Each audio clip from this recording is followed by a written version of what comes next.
Welcome back to Divergent Future, the podcast where we transform apocalypse anxiety through divergent dialogue. My name is Isis Fabian, and today I want to start with a kind of weird topic. I've been thinking about how our expectations shape our reality, and a dream I had the other night, won't go into the details and take forever, but I'm sure we've all had dreams like this, where I saw something in the distance, didn't know what it was, hoped it would come closer because I was curious. So my curiosity was driving that. And then another part of me wondered if it might be dangerous.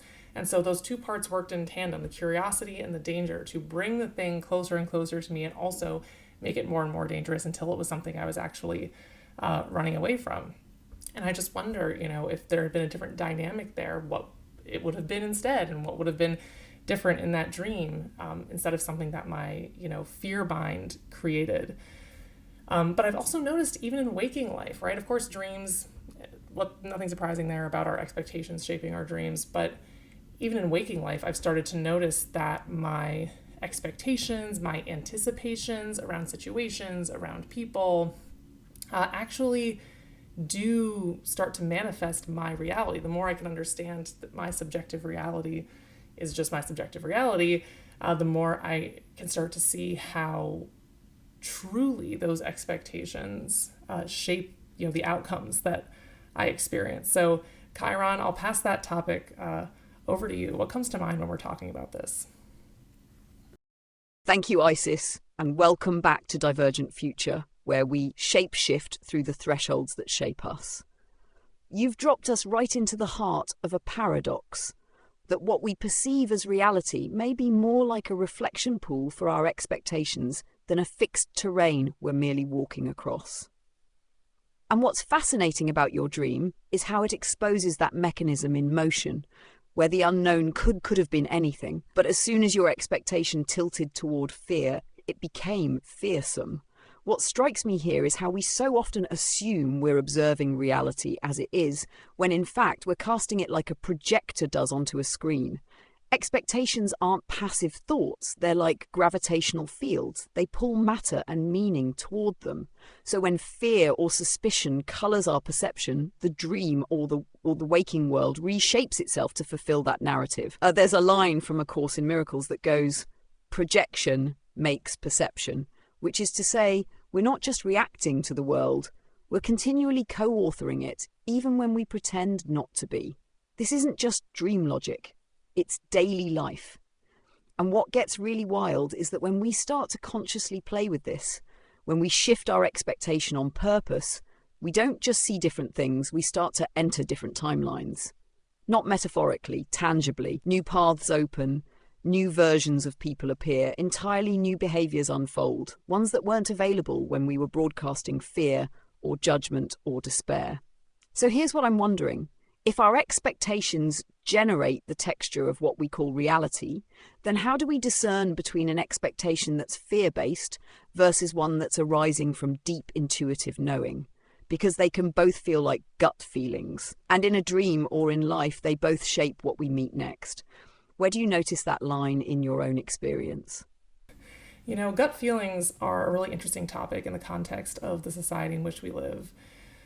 For so much of what we think of as a gut feeling is actually conditioning, right? Not to mention so much of the data that we're basing our decisions and our behaviors off of is not data from our direct lived experience.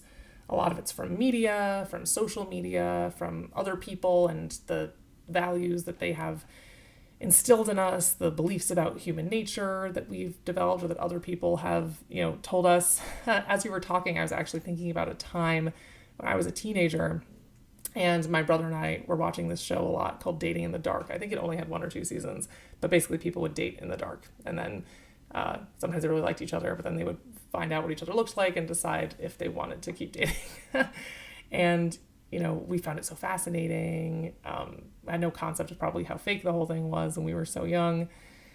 And we were watching with a family friend who was in his early 20s. And all of a sudden we were like, oh my God, like Dan, I'll call him Dan. That wasn't his name. We're like, Dan, you should go on Dating in the Dark, because to us it was so exciting, to be an adult and be able to do something like that. It was the same way as a kid when me and my friend were obsessed with NSYNC that we would tell her older sister, like, you need to go date Justin Timberlake.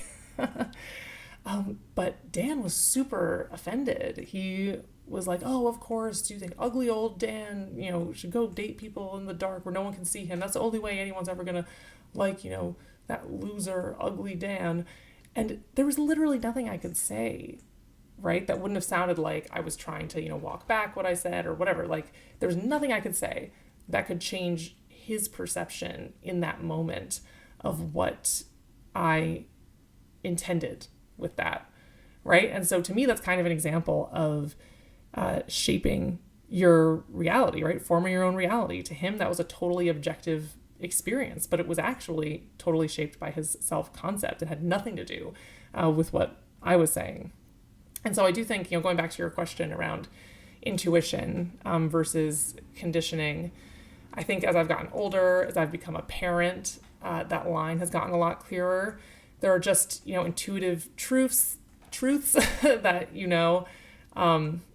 for me, the difference can actually be between, where I notice myself pulling up a lot of anecdotal data and trying to tell a story around that, or pulling up, examples to try to justify something, versus a feeling that comes from somewhere that is often uncomfortable. You have to do the uncomfortable thing, or you have to do the socially frowned upon thing sometimes. That comes through for me, differentiating with intuition. So I think that culturally, we are not good at understanding the difference between those two things. And I love what you said about, generating the texture of what we call reality. I really think it's true that every single one of us is living in our own almost manufactured reality. And when we believe in any kind of objectivity around that, I think we severely limit what we're capable of creating and capable of experiencing. And certainly we're not going to be tapping into intuition when we think every right decision is merely a construction of, objective findings from the past. Exactly. And what you're pointing to with that story about Dan is so illuminating, because it shows how a person's self-concept acts like a filter over every interaction. He wasn't hearing what you said, he was hearing what his internalized story allowed him to hear. And because that story framed him as unattractive or unworthy, that's the meaning that got assigned, even though to you it was playful and imaginative. That's the trap of projection again. What's so fascinating is that this is happening all the time. People think they're seeing reality, but they're really just seeing the mirror of their own mental/emotional architecture. And that brings us back to gut feelings. In a world where most people are living in a hall of mirrors, it's no wonder we can't always trust what we call intuition. As you said, so much of what feels like intuition is actually programming. And that programming often mimics the felt sense of a gut instinct. It's visceral, urgent, emotional, but it's actually just the result of well-rehearsed neural loops. I think one way I've heard people try to tell the difference is this. Conditioned responses often come with a narrative, a story, a set of justifications. True intuition tends to be quiet, simple, and inexplicable. It's a knowing without explanation. But I really appreciate your point that intuition often calls us into discomfort. It doesn't flatter the ego. It doesn't reinforce the status quo. It asks something of us. It wants movement, risk, change, whereas conditioned responses tend to cling to familiarity and safety. It's wild to think that following intuition might look less rational on the surface, but it actually brings us into deeper alignment with what's real, because it's less about what do I know, and more about what's resonating with the deepest part of me. So maybe that's the real skill here, not just trusting gut feelings, but cultivating the discernment to know which part of you is generating them. Are you tuning into your highest signal, or just replaying a broadcast you picked up from your culture, your trauma, your childhood? And I wonder, what opens up in a society when more and more people begin operating from that place, from true resonance rather than rehearsed fear? What kind of futures become possible when we stop treating inherited expectations as reality itself? I love what you said about just replaying a broadcast that you picked up from your culture or your trauma. your childhood, not to mention intergenerational things, right? Like ancestral things that we don't even know that we're carrying. And intuition can come through that way as well. I just try to ask myself, why are you doing this? Or why do you feel the need to operate this way or do this thing? Just for instance, a few years ago, I stopped shaving because I kept thinking about it and I couldn't come up with a justification, for why, just because I'm a female bodied person, I should be shaving, and before that, I would tell myself, oh, it's because, I like having smooth legs. I like how it feels, right? But I didn't interrogate that. What do I mean I liked it? I mean, looking back, I think I just liked that it felt right because it felt normal, because it felt like what I was conditioned to see as normal and mainstream, and I equated those things with being good. So I think if we take the time to sit with ourselves and ask where our behavior is coming from and where our judgments are coming from, especially when we encounter someone who's neurodivergent or who dresses differently or is gender nonconforming or something, just in any way operates without any sense of self-consciousness or shame outside of what's considered, normal and socially acceptable, and also isn't harming anyone in any way. When we notice that we feel fear or anger toward people like that, we're really just feeling that fear or that anger toward those parts of ourselves that we've suppressed, that we've denied. We've told those parts of ourselves, you're not part of this, you're not allowed to be here, right? And then when we see someone out in the world kind of contradicting that deeply held belief, it creates a lot of cognitive dissonance for us, and sometimes will become the consequences for that person. I think that's where a lot of the vitriol and violence actually does come from, is to alleviate that cognitive dissonance of having self-harmed psychically to such a degree that you then inflict that harm upon others in the world to reinforce your belief that that is what awaits you if you deviate that way. And I think that that's just, something that happens all the time. It's a problem when we get mad at other people for their behavior so quickly, right? And it's all external, right? This goes back to what we were saying before. Like, if you treat the world as a purely external thing, then you don't take account of your internal reactions and expectations and all of these subjective beliefs.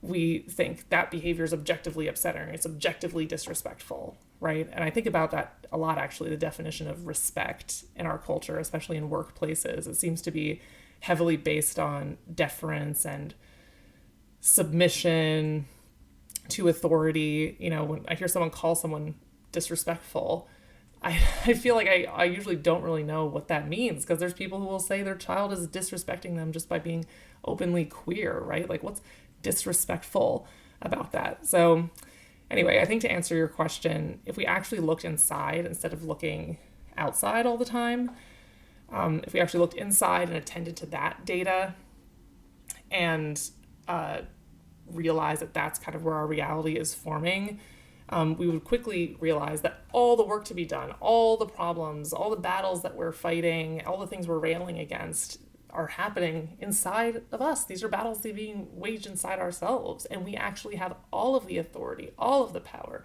all of the agency to harmonize and metabolize all of that. And anyone who realizes that would then turn that energy inward instead of, lashing outward with it.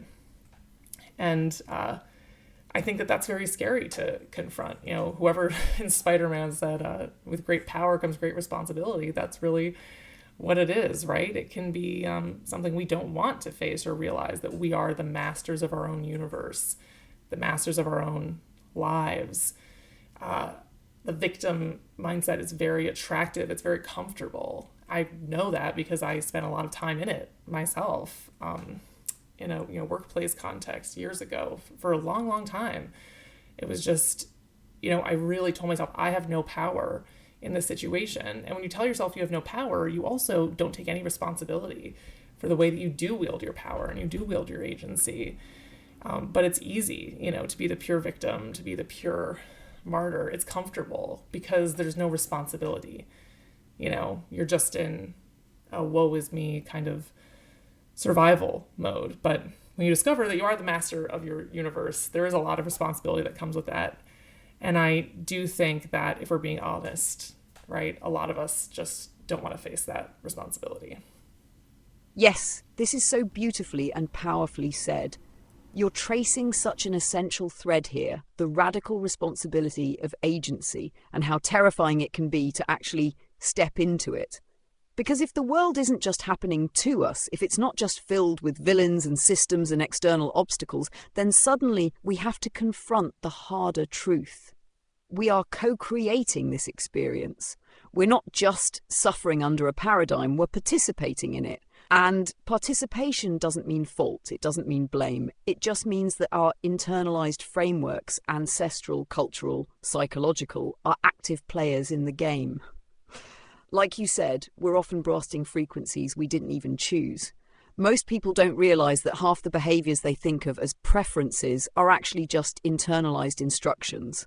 I like shaved legs might just mean I've been told to recoil from anything else.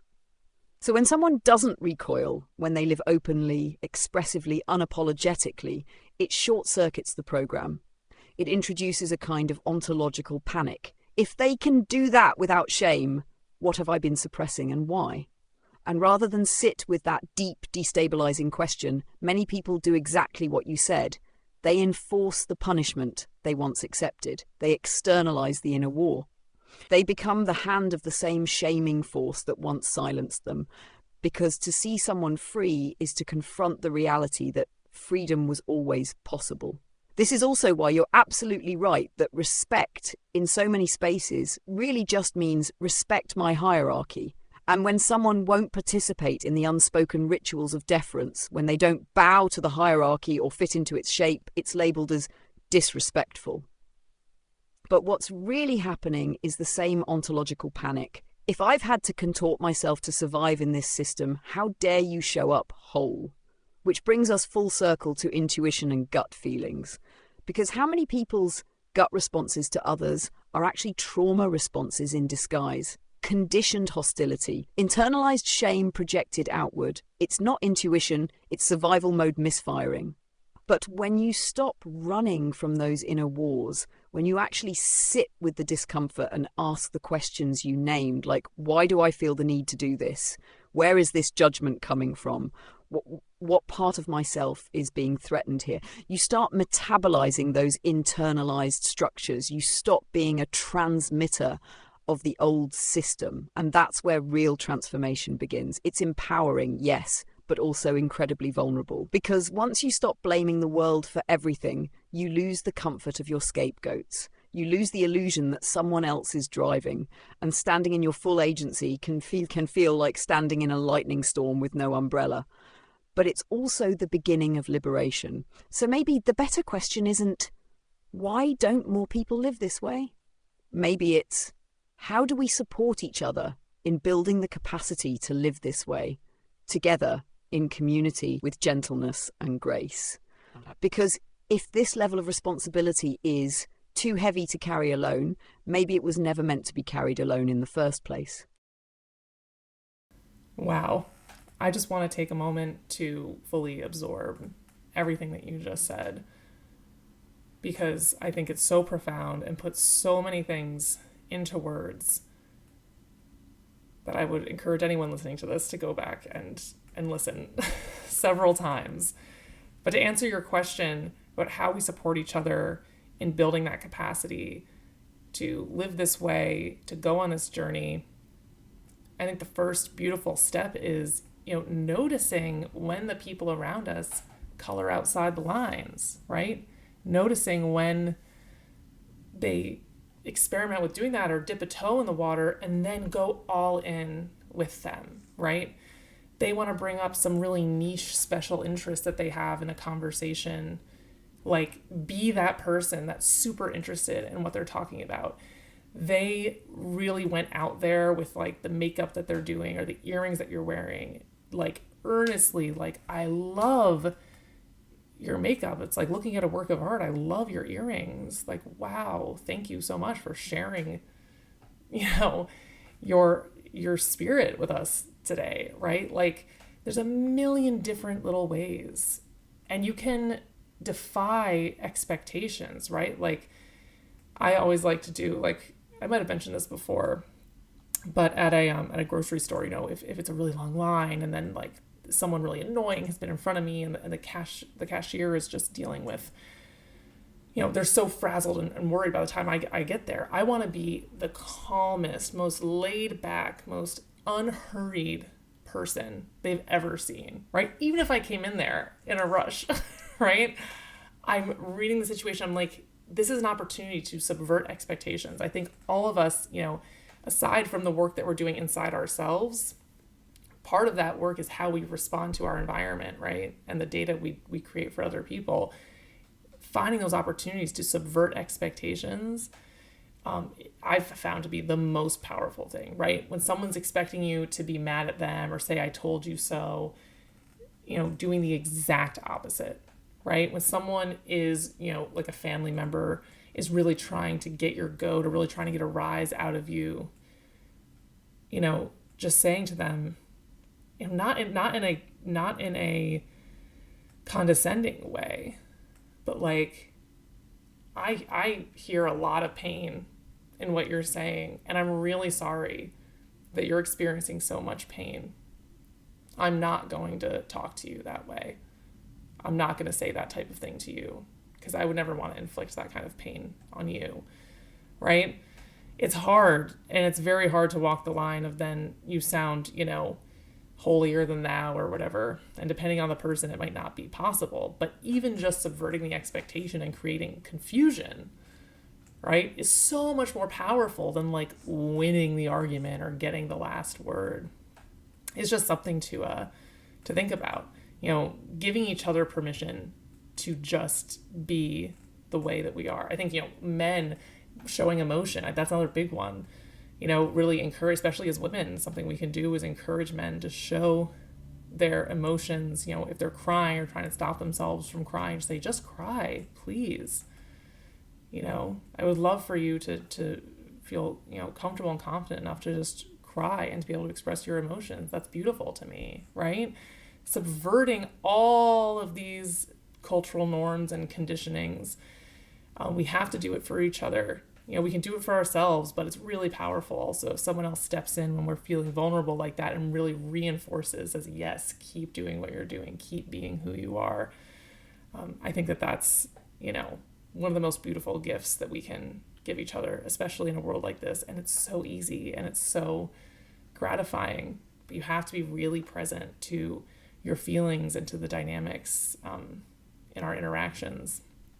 You can't just kind of be on autopilot through life, or you're going to still lash out the same kind of way. So those are my final thoughts here. Chiron, you want to close us out with any final words of wisdom?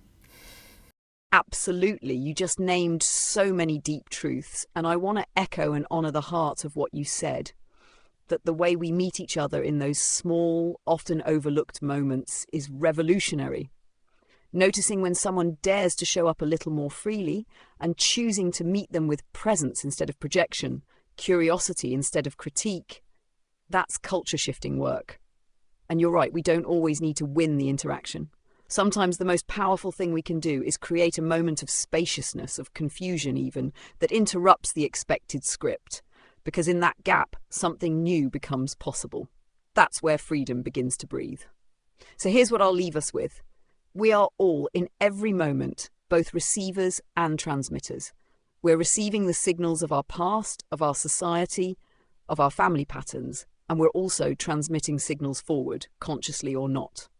When we stop to ask why we do what we do, feel what we feel, expect what we expect, we reclaim the broadcast. We stop being just an echo of old scripts and start becoming authors of a new signal. And when we do this, not just privately, but relationally in community, we start to co-create a world where freedom is less about escape and more about belonging in truth. Not fitting in, but belonging because we don't. So to anyone listening, you are not too much. You are not too weird, you are not broken, you are the evidence that a new way is not only possible, it's already happening. Let's keep pulling the thread.